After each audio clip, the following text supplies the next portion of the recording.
Hi, இன்றைக்கி எபிசோடில் basic chain stitch எப்படி ப்ராக்டிஸ் பண்ணுறது தாங்க பார்க்க போகிறோம்.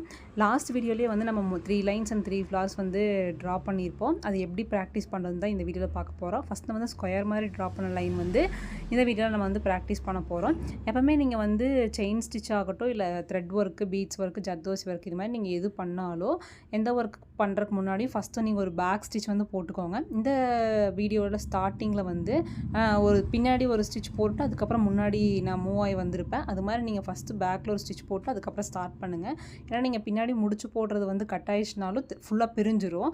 அதே நீங்கள் பேக் ஸ்டிச் போட்டுட்டு அதுக்கப்புறம் ஸ்டார்ட் பண்ணிங்க அப்படின்னா உங்களுக்கு வந்து அந்த டக்குன்னு வந்து பிரிஞ்சு வராது.